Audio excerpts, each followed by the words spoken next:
आधुनिक व्यापारिक दुनिया विस्तार और शोर की अंधी दौड़ में फंसी है, लेकिन डॉक्टर डिम्पल जिंदल का दर्शन स्पष्ट है।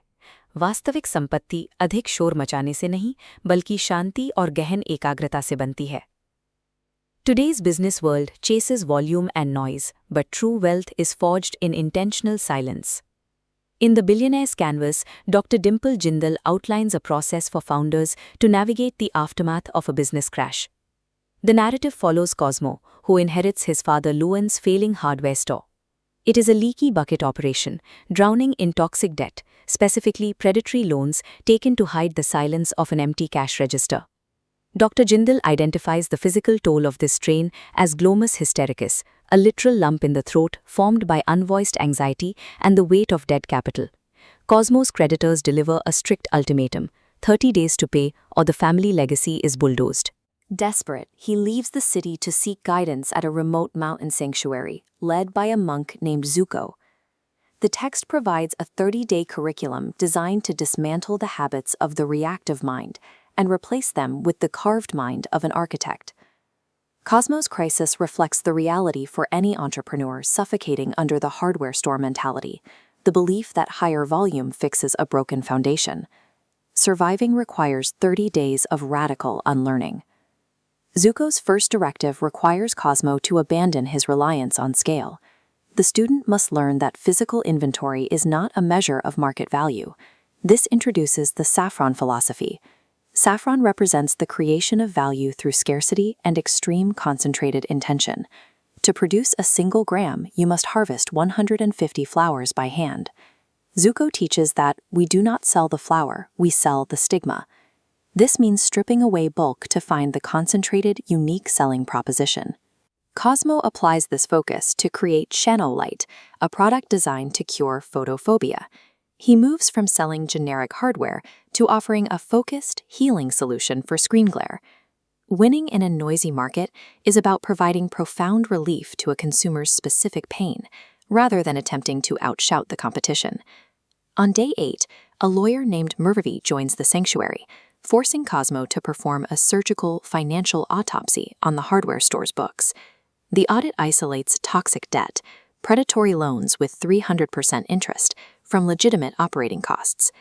This debt is the rot that makes the rush of new sales irrelevant. Dr. Jindal reframes capital as prana, or life force, an active energy that must move through the business organism to sustain it. This timeline shows the danger of net 60 payment terms. The business hits insolvency by week 2 while waiting for payment.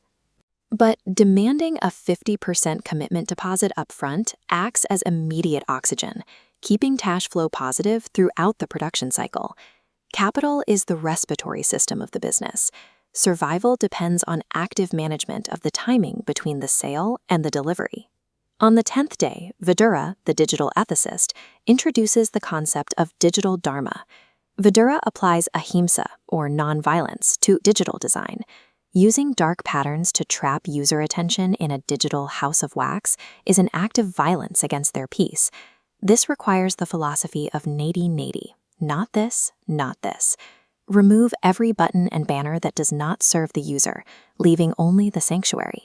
A true billionaire's canvas removes friction and noise from a consumer's life, rather than monetizing their distraction. On day 20, the focus shifts to the physical world through Dharmaraj, the ecological auditor.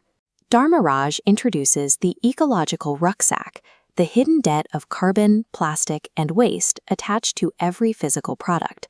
This is an audit of the Pancha Mahabhutas, the 5 elements.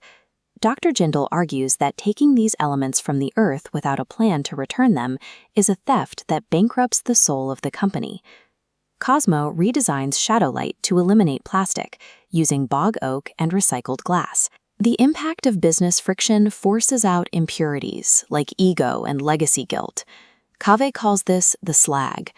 Entrepreneurs must reject these impurities instantly, rather than hoarding their mistakes. On the 31st day, Cave performs the Purnahuti, the final offering. He metaphorically burns his identity as a victim, detaching himself from the fear of outcomes. The sanctuary is not an escape from the market. It is an environment designed to harden the mind, allowing the founder to re-enter the noise without being corrupted by it. Cave returns to Newbridge with his team to execute the Saffron roadmap. The first pillar is oak log discipline. This is a radical reduction of overhead, refusing to spend capital on fancy offices or vanity marketing while the business is in recovery. This chart tracks the Avalanche method. All efficiency profits are funneled into the debts with the highest interest rates first, causing the total debt mountain to collapse over 5 years. Cosmo secures his recurring revenue by shifting the hardware to a hardware-as-a-service model, signing multi-year contracts with school districts. Dr. Dimple Jindal's ultimate lesson is that true wealth is not defined by volume or noise. It is built through the Saffron philosophy, addressing the debts of the past by creating a resilient sanctuary for the future.